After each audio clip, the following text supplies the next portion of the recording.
बिस्मिल्लाहिर्रहमानिर्रहीम। अब हम बढ़ते हैं नेक्स्ट पैराग्राफ, यानी कि paragraph number 4। Books are a source of comfort for us. They are a safe shelter. Throughout human history, man has found peace in the written works. Books are bridges. Through their pages, we make our contact with society.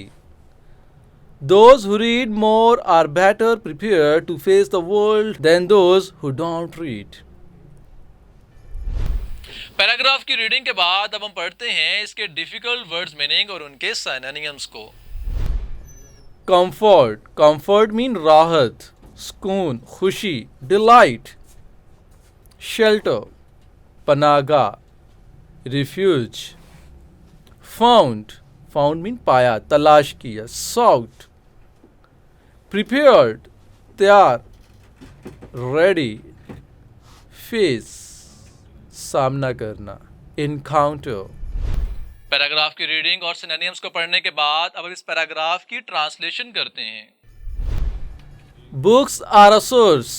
किताबें जरिया हैं। किस चीज़ का जरिया है? Of comfort for us, हमारे लिए राहत का, सुकून का, खुशी का। Books are a source of comfort for us, किताबें हमारे लिए राहत का जरिया हैं, सुकून का जरिया हैं। They are a safe shelter, वो महफूज पनागाह हैं। थ्रू आउट ह्यूमन हिस्ट्री, पूरी इंसानी तारीख में, मैन हैज़ फाउंड पीस, इंसान ने सुकून को पाया है, इंसान ने सुकून को तलाश किया है। किस चीज़ में? इन द रिटन वर्क्स, तहरीरी कामों में, इनके रिटन वर्क्स के अंदर, किताबों के अंदर। Throughout human history, man has found peace in the written works, पूरी इंसानी तारीख में इंसान ने तहरीरी कामों में, इनके तालीफ़ात के अंदर ही सुकून को हासिल किया है, तलाश किया है।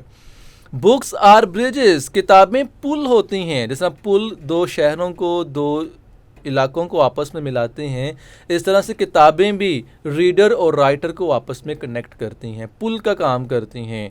थ्रू देयर पेजेस, इन सफ़हात के ज़रिए, we make our contact with society, हम मुआशरे से अपना राब्ता रखते हैं, मुआशरे के साथ जुड़ जाते हैं। Books are bridges, through their pages we make our contact with society, किताबें पुल होती हैं और इनके सफ़हात के ज़रिए हम मुआशरे से राब्ता करते हैं। Those who read more are better prepared, जो लोग ज़्यादा पढ़ते हैं वो बेहतर तैयार होते हैं। किस चीज़ के लिए? टू फेस द वर्ल्ड, दुनिया का मुकाबला करने के लिए, दुनिया का सामना करने के लिए।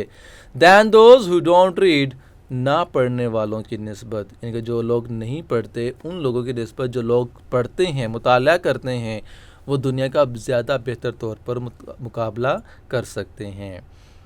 Those who read more are better prepared to face the world than those who don't read, जो लोग ज़्यादा पढ़ते हैं, ना पढ़ने वालों की निस्बत दुनिया का मुकाबला करने के लिए वो बेहतर तैयार होते हैं। ट्रांसलेशन को पढ़ने के बाद अब हम इस पैराग्राफ की सिंपल इंग्लिश करने की कोशिश करते हैं। Books are a source of comfort for us. Simple English है कि books are a great thing, they bring happiness and joy for us. Next line is कि they are a safe shelter, तो simple English है they are safe refuge for us, हमारे लिए महफूज पनागाहें होती हैं किताबें। Throughout human history, man has found peace in the written works, इसकी सिंपल इंग्लिश कुछ यूँ है कि in the whole history of man he found peace in the printed works. Next line है कि books are bridges, through their pages we make our contact with society, तो simple English है कि books are just like bridges that link us with society. Next line है कि those who read more are better prepare to face the world than those who don't read, तो इसकी simple English है कि if we read more books we will handle the books with confidence. In other words, they prepare us to solve the problems. और इसी के साथ paragraph number 4 भी मुकम्मल होता है।